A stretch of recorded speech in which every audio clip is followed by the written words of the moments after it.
lone figure watches from the highest peak in Skyrim. Her story, a whisper on the mountain wind.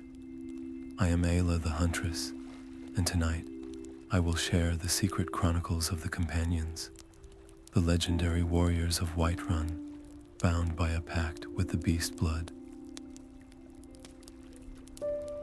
By the end of this tale, you will understand the true meaning of a pact's loyalty and the quiet strength found in a wild gift.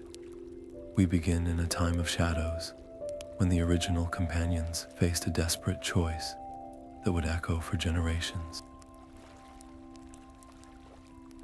What price would you pay for the power to protect everything you hold dear? As we settle into this story, I would love to know where you are listening from and what the hour is in your corner of the world. Their desperation was a cold, sharp thing in those long winters.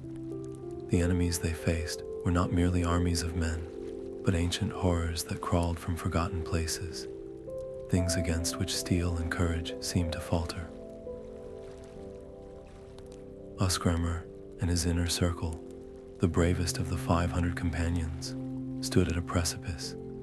They had pledged their lives to safeguarding the people of this new land, yet they could feel their grip slipping with each passing shadow. It was not a hunger for conquest that drove them into the deepest, most tangled parts of the wilds, but a profound and solemn duty. They sought a power that could match the darkness, a strength born not of mortal forge, but of the very earth and sky. Their path led them to the Glenmoril witches, reclusive keepers of the oldest and most untamed magics. This was no simple bargain for might.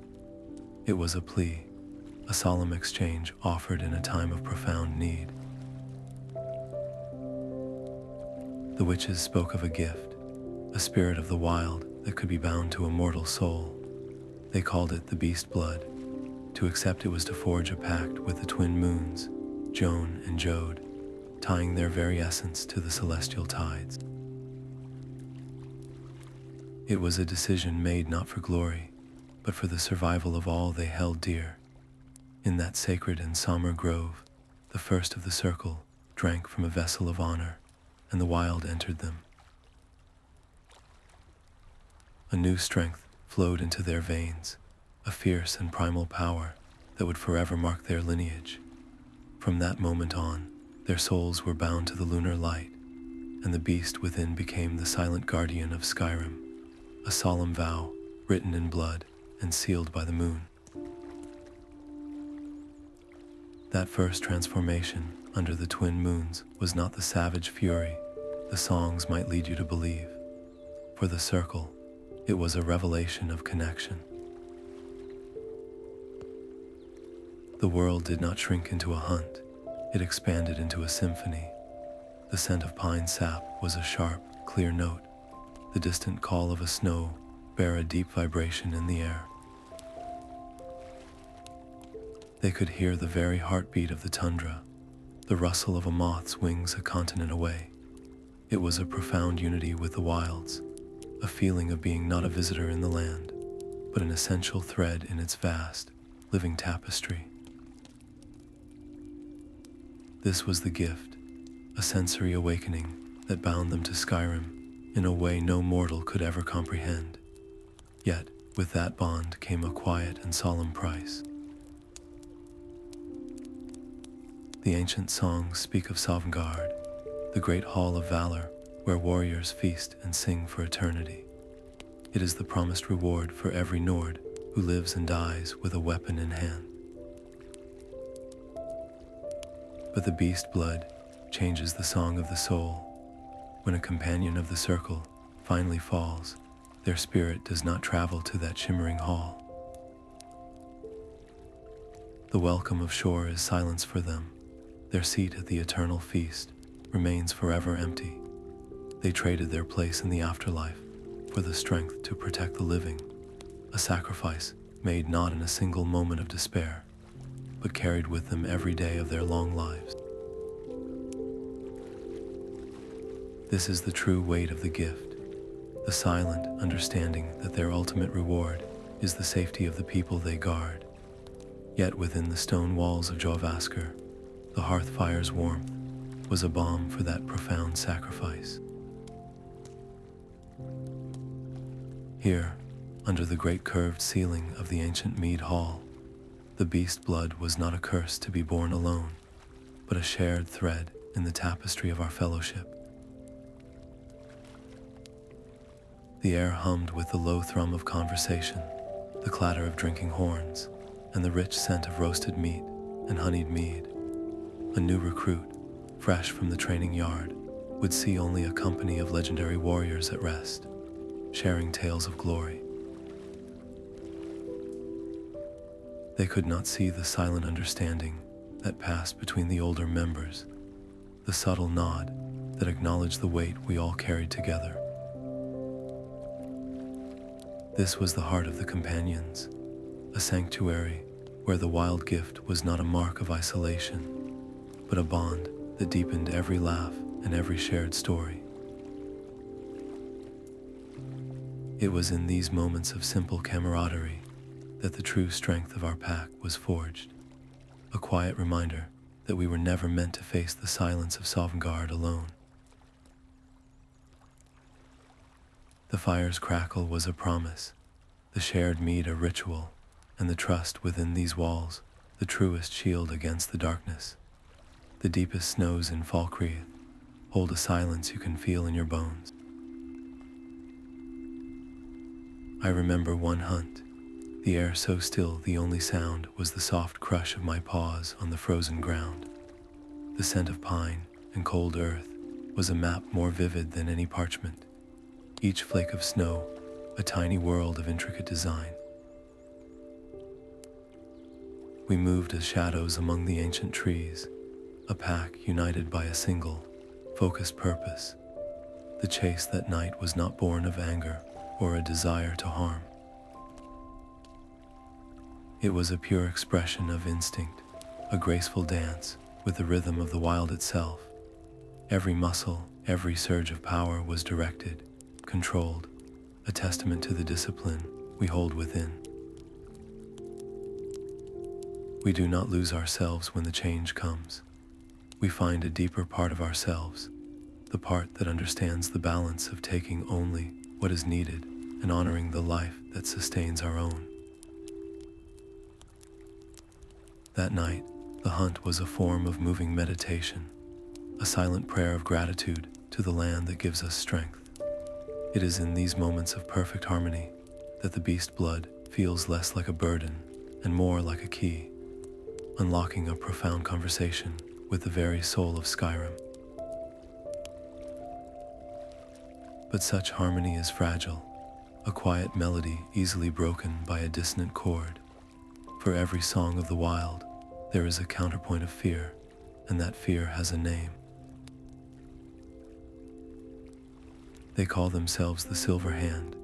Where we see a sacred bond, they see only a monster to be slain. Their presence is a cold shadow that falls across our paths, a reminder that not all hunters stalk the woods with respect for the balance. They are driven by a deep-seated terror of what they cannot comprehend, and that terror has sharpened into a cruel and single-minded purpose. Their goal is not merely to hunt, but to eradicate, to wipe the beast blood from the earth without ever seeking to understand the soul that carries it. This is the constant tension we live with, the quiet vigilance required to protect our home and our secret from those who would see our entire legacy destroyed. We guard Jorrvaskr not just as a hall, but as a sanctuary, a final bastion against a hatred that would reduce a profound pact to a simple nightmare. Their blades are a threat, not just to our lives, but to the very memory of the sacrifice the first circle made, a sacrifice born from a desire to protect, not to dominate. Kodlak Whitemane's voice was a steady anchor in the heart of Jorrvaskr. He carried the weight of the beast blood, not as a young warrior does, with fire and defiance, but with the quiet sorrow of an old wolf who has seen too many winters. His dream was not one of conquest, but of restoration. He spoke of a cure, a way to sever the bond with the Lord of the Hunt and cleanse our souls, not for ourselves, but for those who would follow. It was a hope that transformed a personal burden into a shared quest, a purpose that bound the circle together with a strength far greater than any we found under the moons. He knew the wild gift had saved Skyrim in its darkest hour, but he also understood the profound cost, the silent hall in Sovngarde that awaited every one of us. His vision was not a rejection of the power we held, but a yearning for the peace that was promised to every Nord who lived and died with honor. This hope became the quiet heart of our pack, a shared prayer whispered in the dark, a belief that even the oldest and most binding of pacts might still be rewritten. The path to the Glenmoril Coven winds through a landscape that feels both ancient and deeply aware. It is not a place you find on any ordinary map, for the swamp itself seems to shift and breathe, guiding only those it deems worthy. The air hangs heavy, not with menace, but with a profound and watchful stillness. The scent of bog blooms carries a perfume that is both sweet and sharp, a fragrance that speaks of deep roots and older secrets. Here, the very water that seeps around the gnarled roots of ancient trees seems to hum with a low, resonant energy. You do not walk into this place with a sword drawn, but with a quieted heart and a listening spirit, for this is a realm where the world's oldest songs are still sung. It was in this hallowed and tangled grove that the first companions made their fateful pact, and it is to this same ground that we must sometimes return, not to repeat the past, but to seek a new understanding of its terms. The witches themselves are as much a part of the swamp as the hanging moss and the still pools, their presence a whisper at the edge of sight.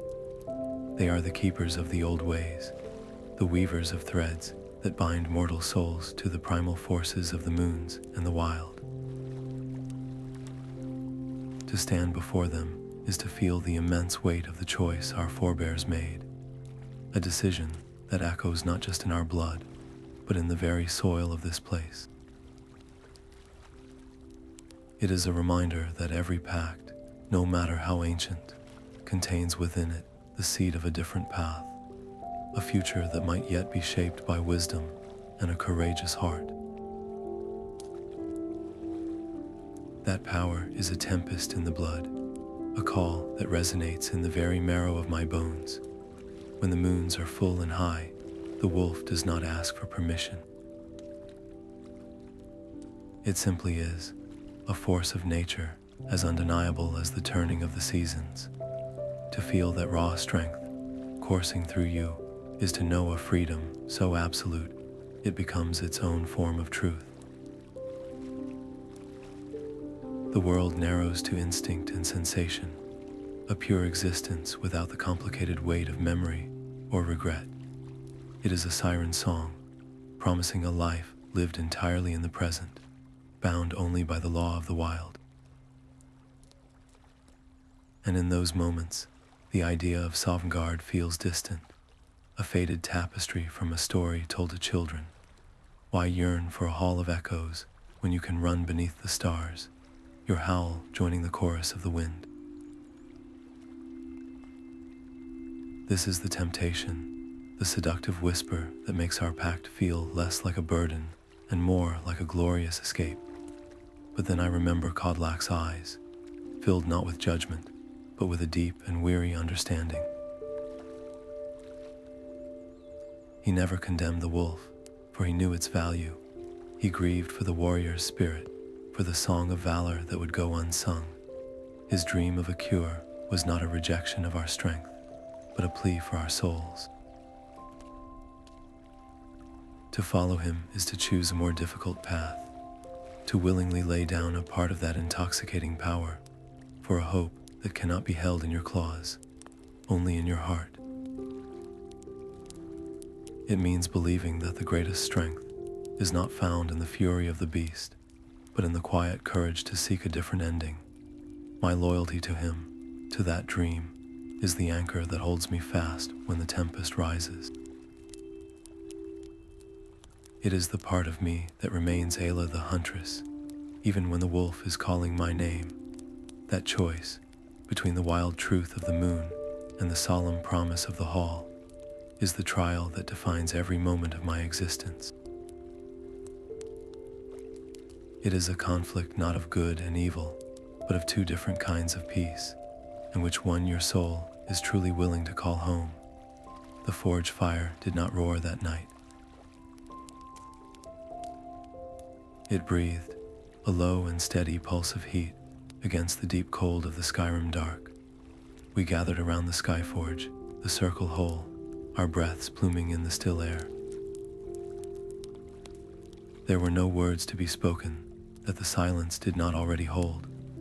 The only sound was the gentle hiss of juniper berries cast upon the coals, their sharp, cleansing scent rising in a silver thread to the stars.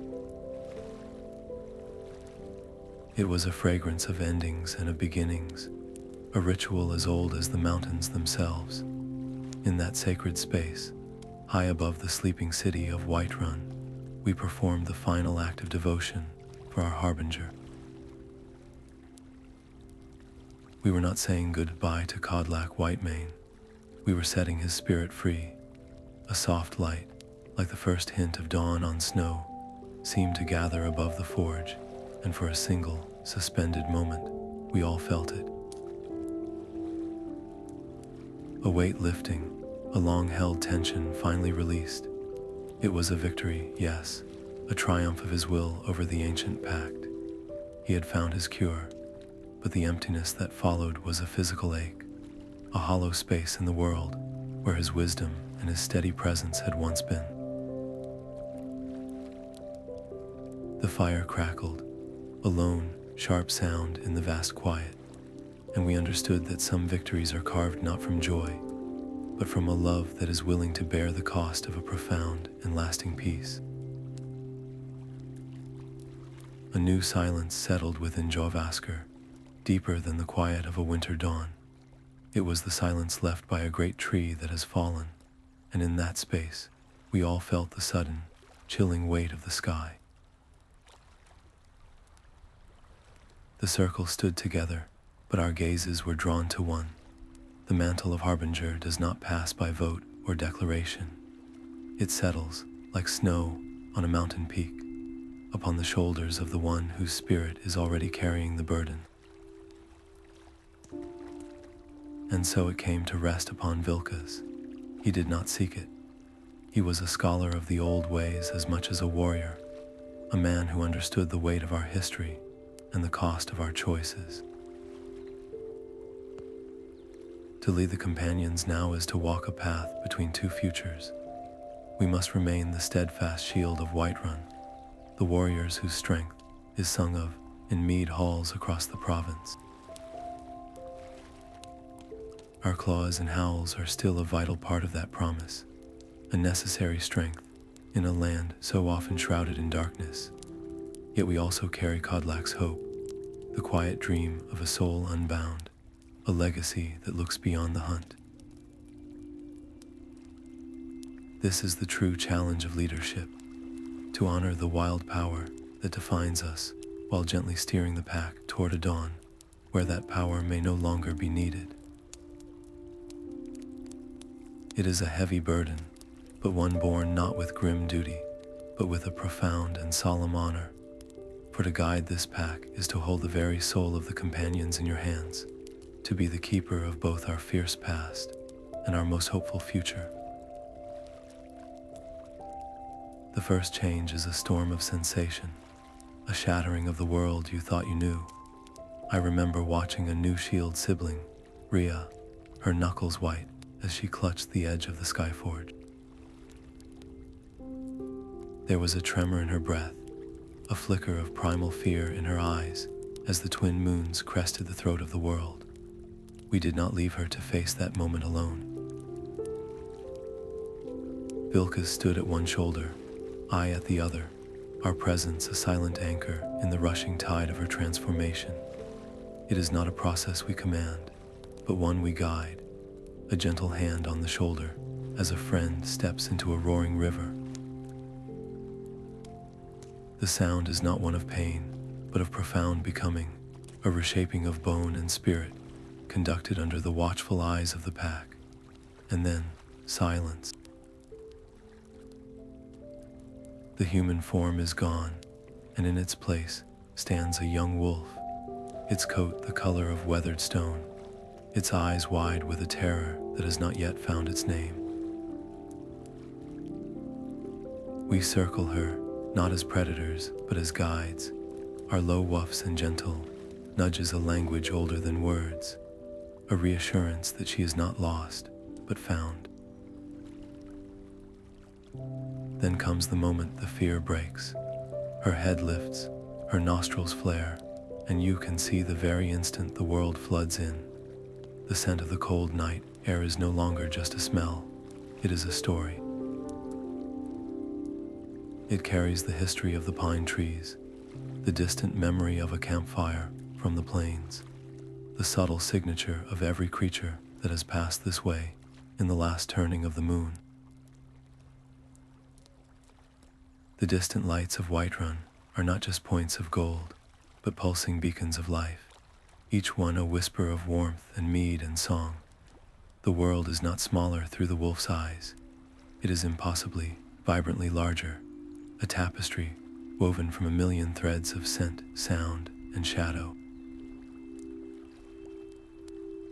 Her first, tentative step forward is not a hunt, but a discovery. She is reading a book written on the wind, a chronicle of the world that is forever hidden from mortal senses. This awakening is the heart of our mentorship.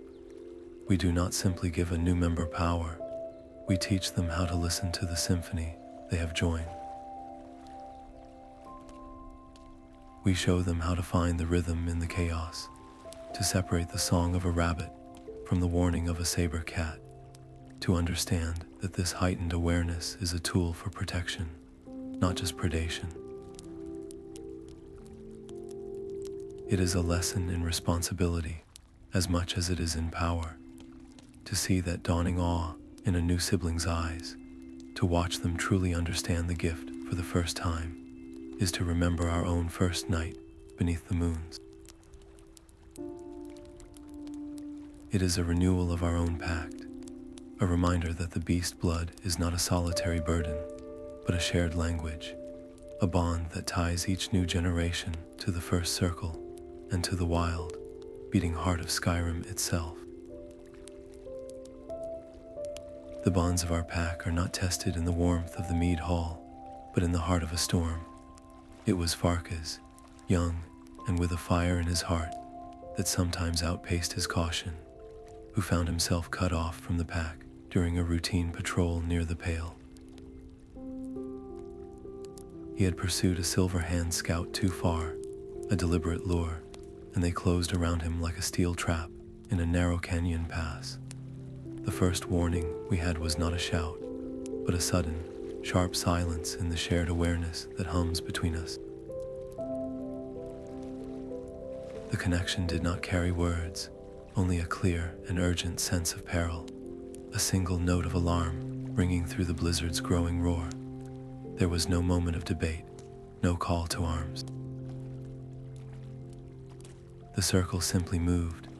We became a single thought with many bodies, flowing from Jorrvaskr and into the white fury of the storm. The blizzard was our ally, a swirling cloak that hid our approach and muffled the sound of our passage. We did not need to see the path. We could feel it, the scent of our pack brother, a bright, desperate thread in the frozen air, pulling us forward. Our movements were a silent conversation of gestures and glances, a choreography perfected over countless hunts.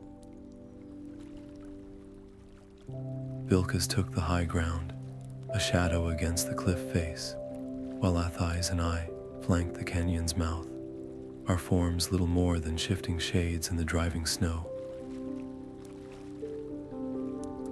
We were not a group of individuals, but a single entity of purpose, each action perfectly timed to the next.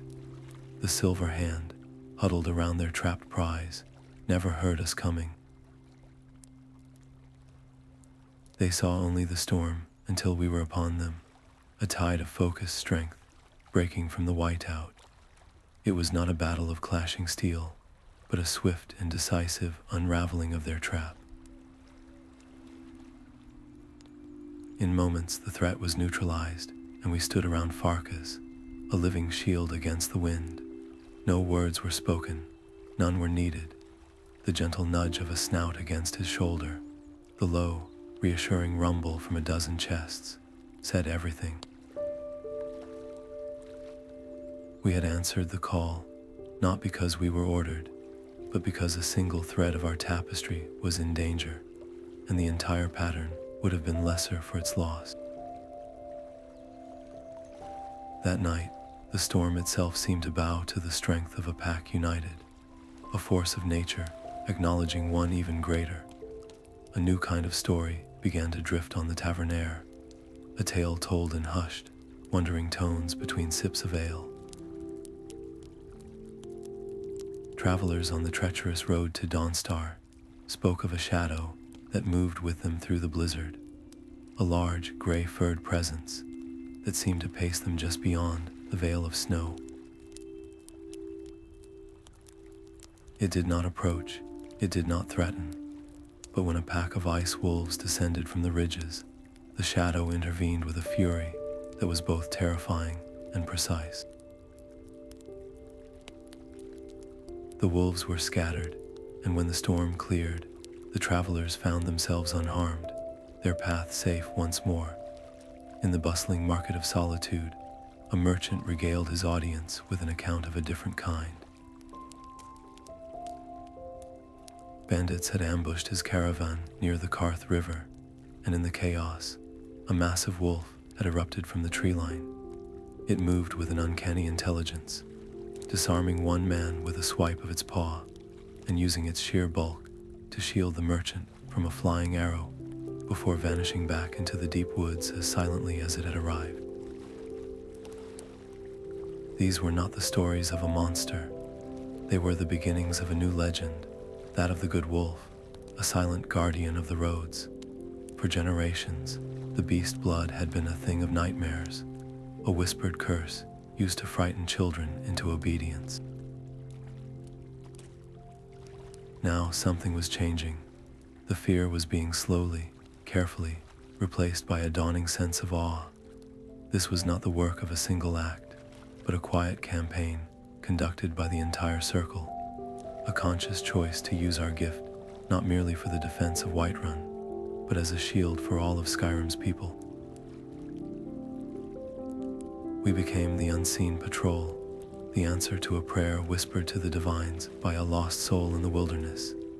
Each rescued traveler, each scattered band of highwaymen, was a thread in a new tapestry we were weaving, one that depicted the beast not as a curse, but as a protector. The old songs spoke only of the terror of the werewolf. Now, in the warm, fire-lit taverns, new verses were being quietly composed, verses that spoke of a different kind of strength, a loyalty that watched over the innocent from the deep, forgiving shadows of the wild.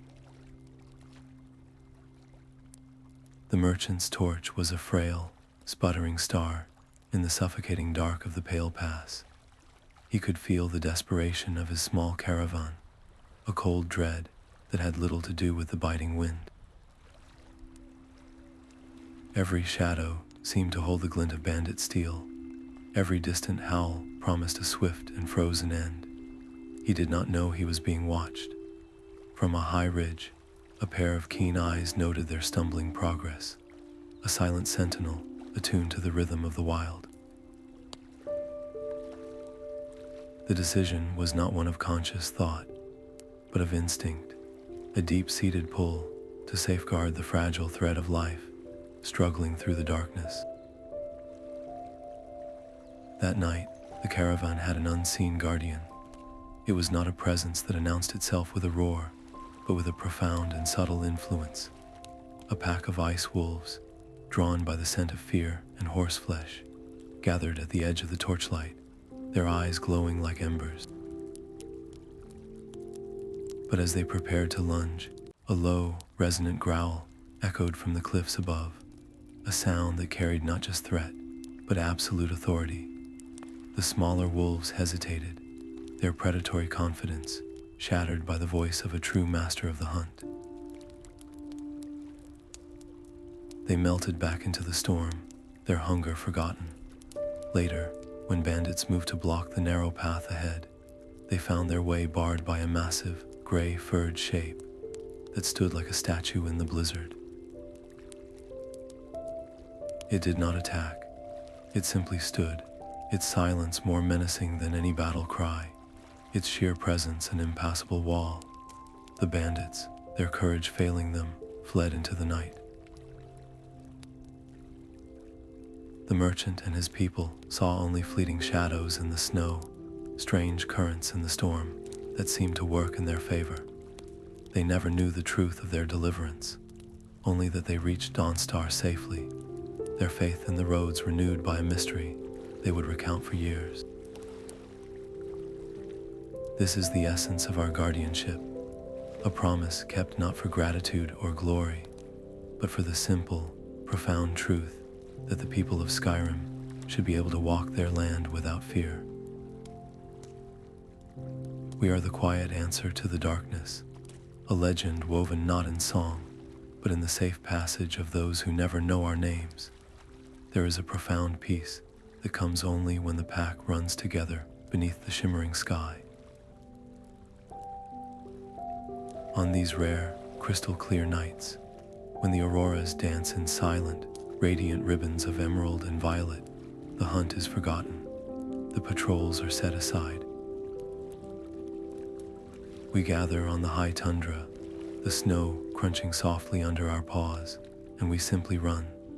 This is not a test of speed, but a celebration of motion, a shared rhythm that flows through the entire pack. Our howls are not a challenge thrown at the stars, but a complex, layered song. It is a melody of kinship, each voice a distinct thread woven into a chorus that speaks of home, of loyalty, of a bond that transcends the need for words. The sound carries for miles across the silent plains, a rolling wave of harmony that tells every creature listening that this territory, this moment, is held in trust by a family.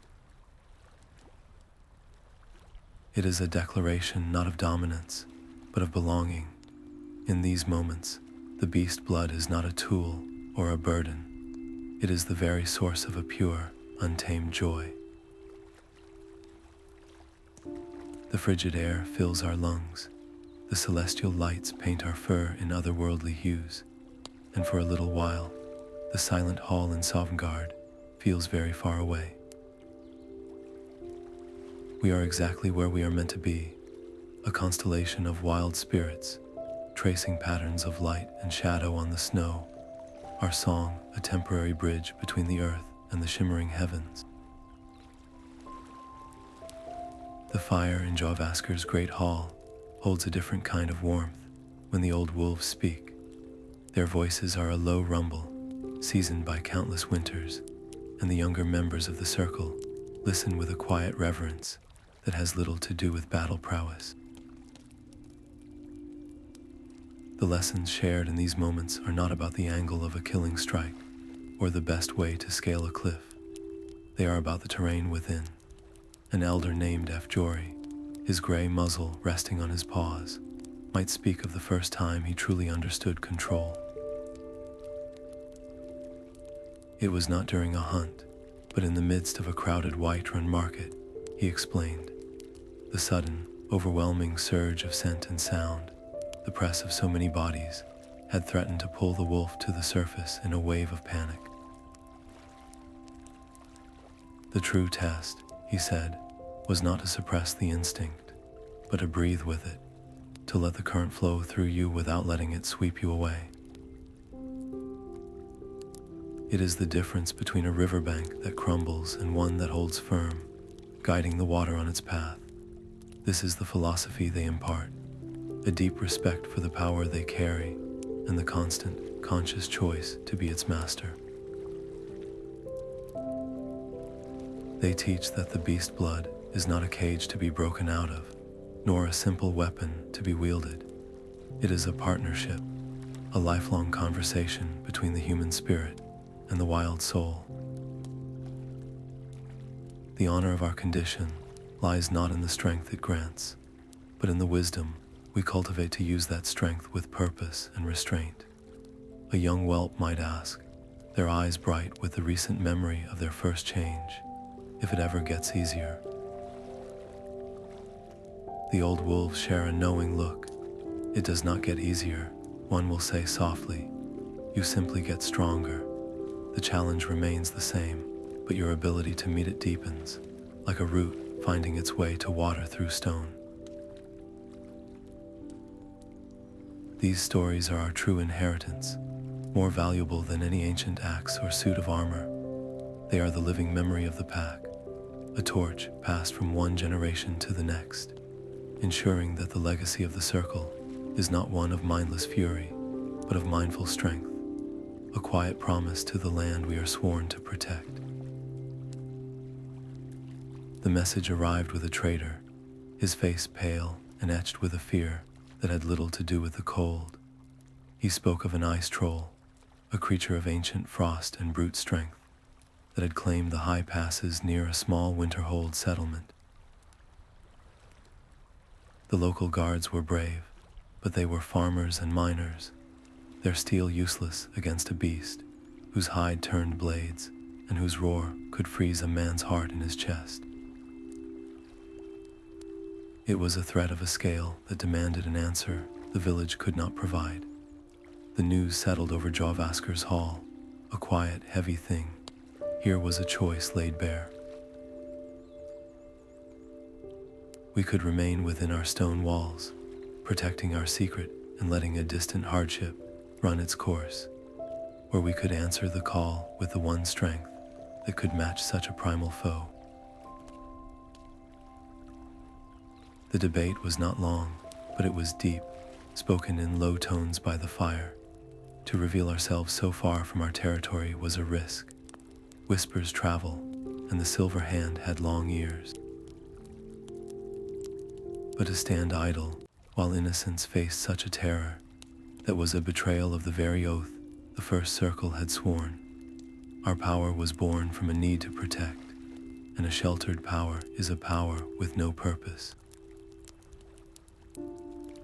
The decision was unanimous. We would go north, under the guise of a simple mercenary contract.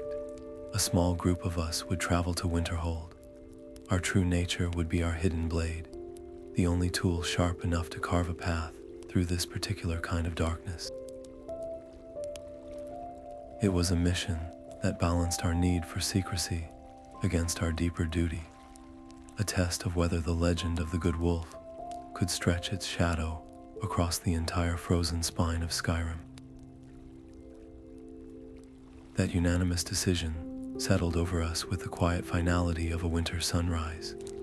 There was no grand speech, no rallying cry, only the simple, unspoken understanding that this was the path of honor. The debate had not been about if we would help, but how we could reconcile our hidden nature with our public duty. In the end, the answer was clear: to hide our greatest strength, when it was the only thing that could avert a tragedy, would be to betray the very spirit of the First Circle's Pact. Their desperate choice in the Witch's Grove was not made for personal glory, but for the safety of all who called these lands home. Our journey to Winterhold would be an echo of that ancient vow, a reminder that the beast blood was never meant to be a secret hoarded for our own sake, but a shield, however unseen, for those who needed it most. We would travel as simple sellswords, our true nature a weapon sheathed until the moment it was required. The risk of exposure was a real and present danger, a shadow that would follow our every step. Yet, to let fear of that shadow dictate our actions would mean the Silver Hand had already won, not with their blades, but with the very terror they sought to inspire. This mission was about more than slaying a monster. It was about reclaiming the narrative of our gift, one act of protection at a time. It was a declaration that the companions would honor their oath by any means necessary. The journey north was a lesson in the patience of stone and the bite of true cold. Each step through the deep snow of the Pale was a deliberate act, our small pack moving with a rhythm that spoke of shared purpose. The wind carved shapes from the ice, and the world was reduced to a palette of white and gray, a canvas of silence, broken only by the crunch of our boots and the low moan of the air through the peaks. We did not speak, for our heightened senses were our conversation. The scent of the troll was an acrid thread woven into the frozen air, a trail of old blood and damp fur that grew stronger with every mile. It was a stench of pure, territorial aggression, a mark left upon the land that spoke of a creature grown fat on fear and isolation. Our approach was not a charge, but a careful, closing net. Vilkas, with his scholar's mind for terrain, identified the beast's likely lair, a shallow cave high on a windswept cliff, its entrance littered with the sad remnants of its meals. We fanned out, a crescent of silent hunters using the jagged rock formations and deep snowdrifts as our cover. Our goal was not a glorious, head-on battle, but a strategic containment, to deny the creature its escape and force a confrontation on our terms, where its brute strength would be hampered by the very landscape it called home. We became shadows against the snow, our movements a synchronized dance of intention, each of us knowing our role in the symphony of the hunt. The air grew thick with the promise of conflict, a tension that hummed in our blood, a reminder that this was the purpose for which our wild gift was first forged.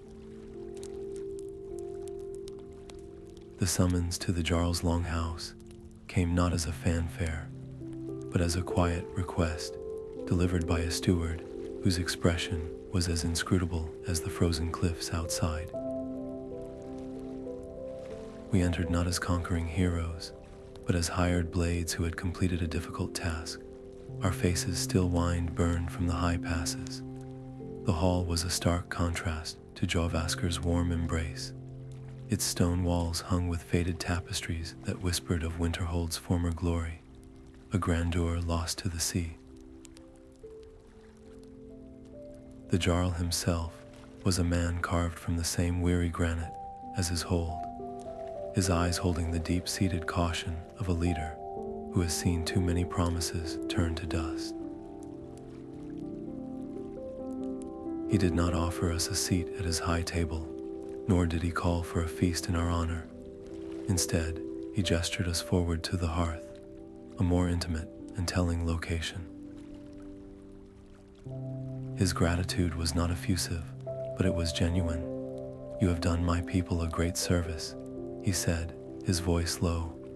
That creature was a blight we could not purge with our own strength.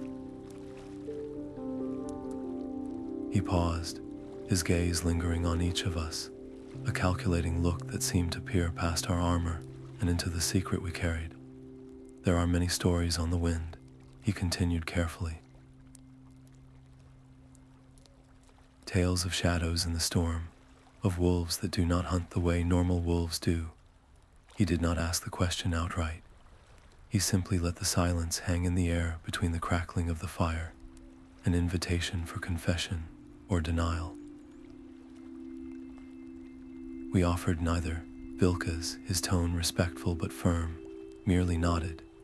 "The companions serve Skyrim, my Jarl, in whatever way we are able. It was not an admission, but it was a truth. A slow, understanding nod was his only reply. Then he spoke the words that would change the relationship between our hall and his hold forever. "Then know this," he said. "While I rule in Winterhold, the companions will be considered friends, and the wolves of the Pale, whatever their nature, will find no hunting parties from my city seeking their pelts." It was not a formal treaty. It was a quiet, spoken understanding, a pact built on a shared victory and a mutual respect for the dangers that lurked beyond the firelight. We left the longhouse with the weight of a new kind of responsibility settling upon our shoulders. This was not the roaring approval of a Mead Hall crowd, but something far more valuable, the fragile, hard-won trust of a man who had every reason to be suspicious of the unknown. It was a small crack in the wall of fear that had surrounded our kind for generations, a single, steady flame of acceptance lit in the cold heart of Winterhold. That quiet understanding in Winterhold felt like the first true thaw after a long and bitter winter. It was not a victory shouted from the rooftops, but a slow, deep change in the soil of our purpose. And in the quiet moments that followed, I found my thoughts drifting not to the recent hunt, but to the ancient one, to the founder whose shadow stretches across all our deeds. We are the companions of Jorrvaskr, but our soul was forged by Ysgramor. For so long, the songs have painted him with a single brush, a conqueror wielding his mighty axe, Wuthrad, against the ancient snow elves. They sing of a harbinger of vengeance, a man who carved a civilization from the frozen wilds with fire and blood. But standing there, feeling the weight of a Jarl's trust, I saw a different echo in our actions. Ysgramor was not merely a destroyer. He was a protector of Murith, the very land we now call Skyrim. He sailed here seeking a new beginning, a place to build homes and raise families safe from the hardships of a lost homeland. His war was not born of a love for conflict, but from a fierce, uncompromising need to safeguard that fragile dream. The great city of Windhelm, which he founded, stands not just as a monument to a military victory, but as a testament to his vision of a permanent home, a shelter against the storm. His true legacy was not the enemies he felled, but the hearths he built. And in our own way, with our own unique and wild gift, we are embodying that same spirit. We are not building cities of stone, but a different kind of sanctuary. Our patrols through the wilds, our unseen guardianship of the roads, our willingness to answer a distant call for help. These are the walls of our city. The trust we earn from a single settlement is a stone laid in a foundation of safety, a quiet echo of the first homes Ysgramor raised on these shores. We wield the beast blood not as a weapon of conquest, but as a tool of preservation, a means to protect the homes and the people that are the living continuation of his dream. The Circle's Pact, born of desperation, has become our own Wuthrad, not to cleave our enemies, but to cleave to our duty. It is a humbling thought, to see the line that connects our secret, moon-blessed vigil to the clear-eyed ambition of the first man to call this frozen, beautiful land his own. He sought a sanctuary for his people, and centuries later, we are the silent sentinels ensuring that sanctuary endures. There is a unique kind of healing that happens not in the stillness of a temple, but in the focused rhythm of a chase. For one of our Shield-Siblings, Torvar, the beast blood was not a gift, but a torment. He had come to us seeking glory, only to find the change a terrifying loss of self. a cage of instinct he fought against with every fiber of his being. He saw the wolf as a monster living under his skin, an enemy to be subdued, and in that constant, exhausting battle, he was losing himself. The turning point came not from a grand lesson, but from a moment of profound surrender during a hunt in the rift. We were tracking a stag, not for sport, but for a village whose stores were running dangerously low. The usual fire of the hunt was absent, replaced by a quiet, purposeful intensity. Torvar, moving beside me, was a knot of tension, his human form straining against the wild energy within him. But as the pursuit deepened, as his senses opened to the intricate trail left on the wind and the subtle language of the forest, something shifted. He stopped fighting the current and instead began to swim with it. The wolf's instincts were not a chaotic storm, he realized, but a deep, flowing river of information. The focus required to track, to anticipate the stag's path, to move as a single part of the Pact's strategy, demanded a unity of mind and instinct he had never allowed. In that pure, unthinking state of action, the barrier between man and beast simply dissolved. There was no longer a Torvar and a wolf. There was only the hunt, a single purpose shared by a single, complete being. He found that the wolf was not his jailer, but the very key to a part of himself he had been too afraid to know, a part that understood patience, perception, and a connection to the world that transcended human fear. The peace he discovered was not the absence of the wild, but a truce born of understanding. He learned to listen to the wolf's voice, not as a threat, but as a guide, a source of ancient wisdom written in the language of scent and sound. His struggle did not end that day, but it transformed. The battle became a conversation, and in that ongoing dialogue, he found a wholeness he had never thought possible. It is a reminder that the greatest challenges we face are often not the monsters in the dark, but the ones we refuse to welcome into the light. The deep silence of the Skyforge at night is a presence all its own. I was standing there, my hands resting on the cold, pitted stone, seeking only the simple clarity that comes from the high, thin air. My mind was empty of thought, drifting on the rhythm of my own breath when I felt it.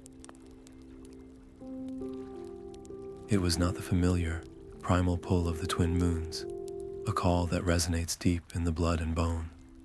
This was something entirely different, a sensation like a single, pure note from a distant harp, shimmering on the very edge of hearing.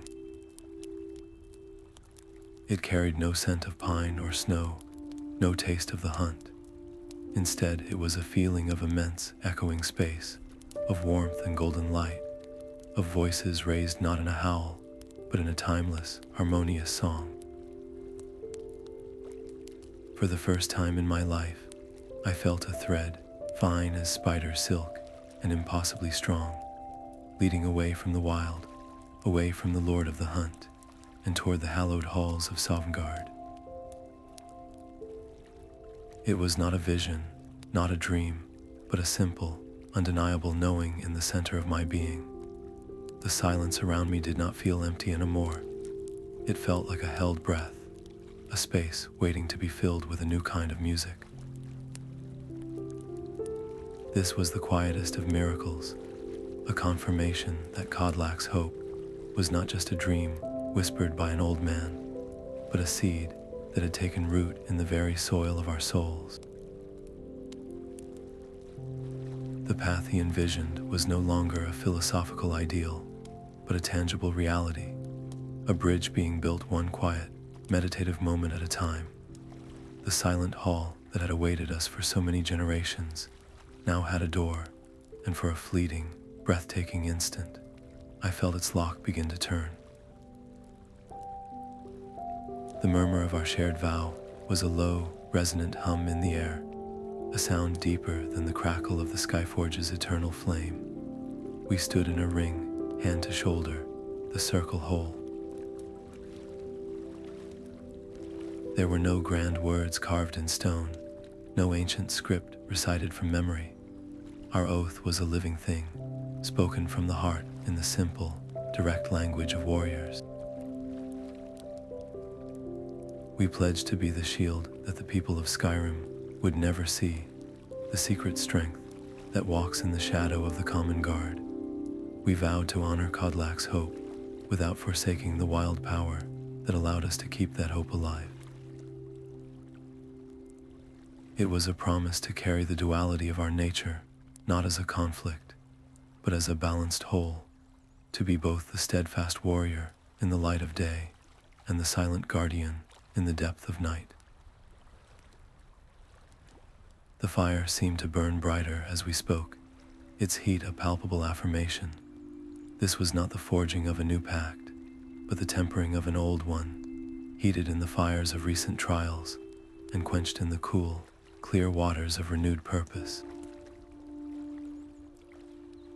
In that moment, we were not individuals bound by a curse, but a single entity, a pack whose loyalty was pledged not just to Whiterun, but to every soul who sought safety within Skyrim's borders.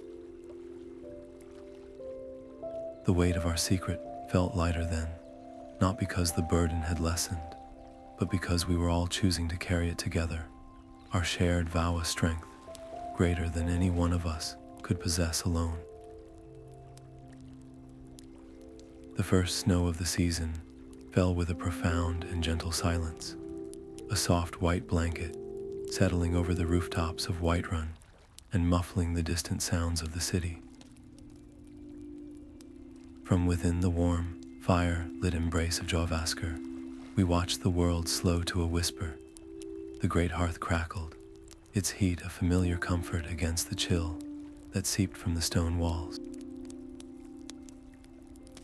In moments like these, the guarded gift of our nature reveals one of its quietest blessings.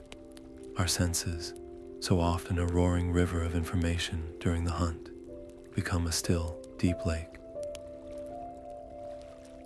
We can hear the delicate lattice of each snowflake as it settles upon its neighbor, a sound like the faintest rustle of silk.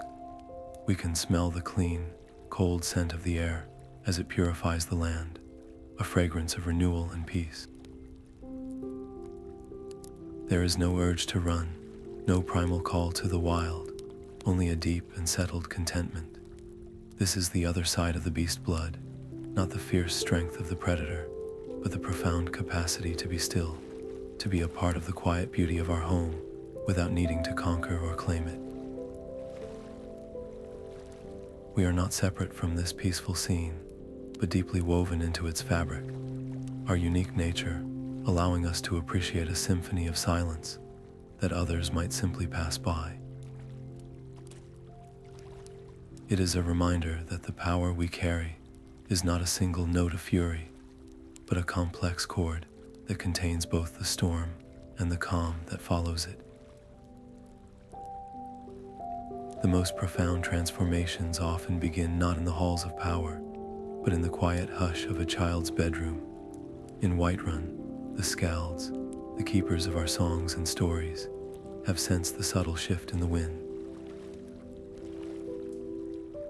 They are old souls with a deep understanding that the heart of a culture is shaped by the tales told to its youngest members.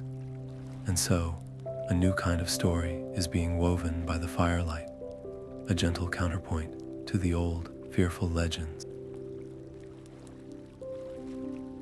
They speak not of savage werewolves, but of the spirit wolves of the plains. These are not monsters of the moon, but guardians born from the very soul of the land itself. In these new tales, a spirit wolf is a silent protector, a shimmering presence that guides a lost traveler back to the road with a soft nudge, or stands watch over a remote farmstead during a harsh winter, its mere presence keeping the true dangers of the wild at bay. The stories are careful, crafted with a delicate touch, focusing on the mystery and benevolence of these beings. They describe the wolves as having fur like moonlit snow and eyes that hold the wisdom of the ancient hills, creatures of instinct and honor rather than mindless fury. A child listening would feel a sense of awe, not terror, a curiosity about the hidden wonders of their world rather than a fear of the dark. This is how a legacy is patiently remade, one bedtime story at a time. The ancient narrative of fear is not attacked or denied, but simply and gently surrounded by a new one of quiet wonder, allowing the next generation to inherit a Skyrim where the wild holds not only danger, but also a deep and abiding magic. Her arrival was as quiet as the first leaf falling in autumn. The priestess of Kynareth did not come to our doors with ceremony or proclamation, but with the same gentle inevitability as a changing season.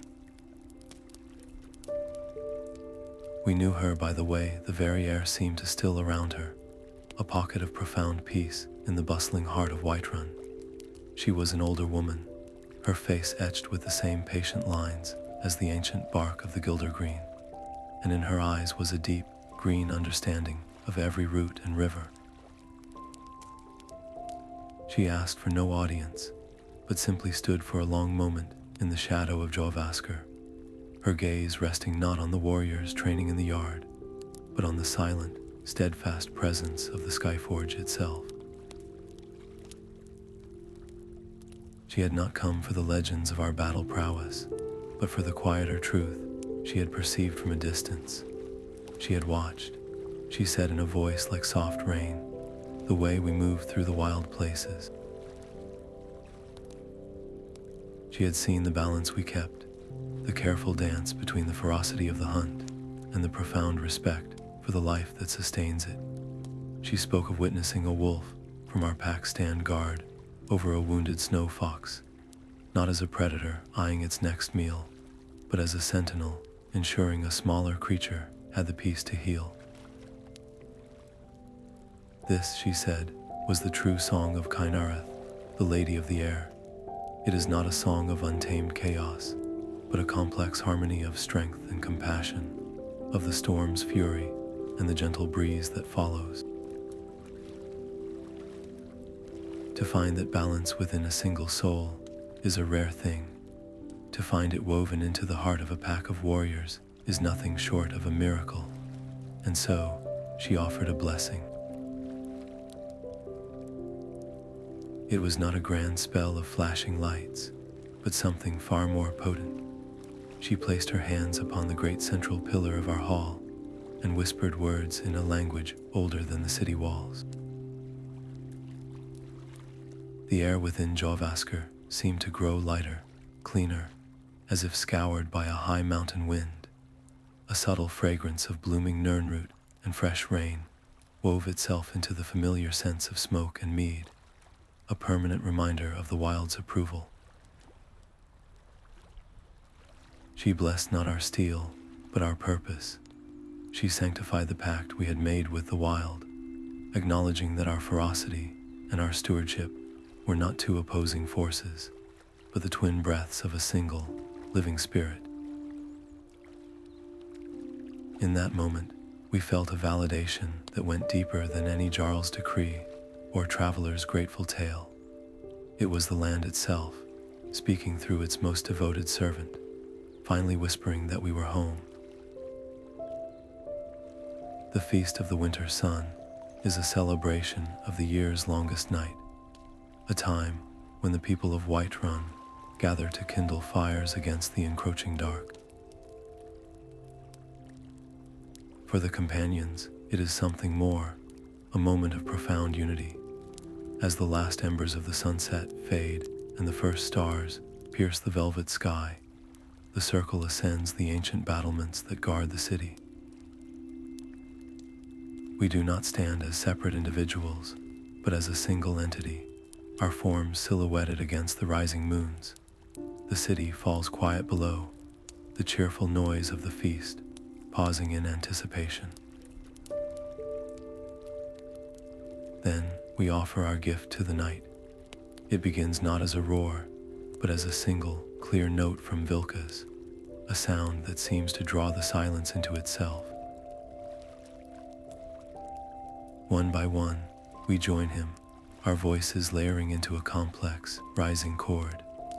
This is not the challenging cry of the hunt, nor the furious outburst of battle. This is a melody, a resonant and beautiful declaration, woven from the depths of our shared spirit. It carries across the sleeping plains, a harmonic wave that tells every soul within its reach, from the lowest beggar to the Jarl in his palace, that they are safe. The sound is a living promise, an audible shield wrapped around the stone walls of the city.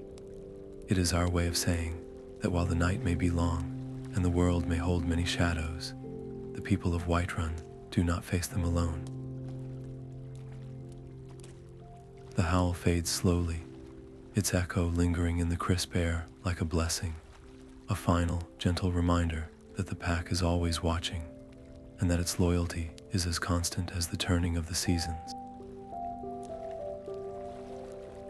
The dream our Harbinger carries is a quiet flame in the long winter night, a vision that has slowly reshaped the very soul of our purpose. He does not see our future written in the glory of a triumphant howl or the flash of silver under the moons. Instead, he dreams of a day when the very word companion is synonymous with safety, when the people of Skyrim look to our hall not with whispered suspicion, but with unshakable trust. In this future he envisions, our greatest secret becomes our most profound offering, a hidden strength that allows peace to take root and flourish across the holds. The beast blood would not be a thing of legend or nightmare, but the unseen foundation of a lasting stability, a tool used so wisely and so well that its very existence becomes a secondary note to the harmony it helps create. This is the ultimate expression of control, not merely over the wild power within us, but over the narrative that surrounds it. He dreams of a legacy where fear is gently replaced by a quiet, collective sigh of relief, a knowing that the wilds are watched over by a loyalty as deep and enduring as the mountains themselves. It is a future built not on revealing our nature, but on demonstrating its fruits through 1,000 acts of quiet guardianship, until the idea of a monster is completely forgotten, and only the guardian remains. This patient work is the true test of our pack, a challenge that asks for more than courage in battle. It demands the wisdom to build a world where our greatest power can finally and quietly rest. A new dawn breaks over the peaks, its light a soft gold that chases the deep blue from the valleys below. My story is told, but the vigil is never truly over. From this high place, I watch the world awaken, each ray of sun a silent promise that the pack endures. The people stirring in Whiterun below, the merchants opening their stalls, the children beginning their games. They move through their day, unaware of the watchful eyes that guarded their night. And that is how it should be. Our purpose is not to be seen, but to be felt in the quiet certainty of a safe road and a peaceful home. The wind carries the scent of pine and fresh snow, a clean slate for the new day, and I feel the twin spirits within me settle into a harmonious balance. The fierce protector and the silent sentinel are not at war, but are two breaths of the same enduring promise. This is the peace we have forged, not just for the people of Skyrim, but for ourselves. It is a peace built on the understanding that the greatest strength is often the one that remains unseen, a quiet power that asks for no thanks, but is content in the simple, profound knowledge that the pack is watching, and all is well. The dawn light is a gentle hand upon the sleeping land, its golden warmth a promise that the long night has passed. In this quiet hour, the story of the companions settles around you not as a saga of conquest, but as a deep and reassuring truth. We are not the monsters of frightened tales, but the protectors who walk in the spaces between shadow and light, our wild gift a solemn vow to the safety of every hearth and home. This legacy, forged in desperation and tempered by wisdom, is now as secure as the ancient stone of Jorrvaskr. It is a story of balance found not by denying the wild within, but by embracing it as part of a greater whole, a single note in the harmonious song of Skyrim itself. Our howl is no longer a challenge to the night, but a lullaby for the province we love, a resonant melody that whispers of watchful guardians and unbroken promises. As you rest, let this thought bring you comfort, the same peace found in the deep silence of a snow-covered forest or the steady glow of a hearth fire. The Pact is watching, its loyalty as constant as the mountains, and under its vigilant care, all of Skyrim can sleep soundly, cradled in the knowledge that they are safe.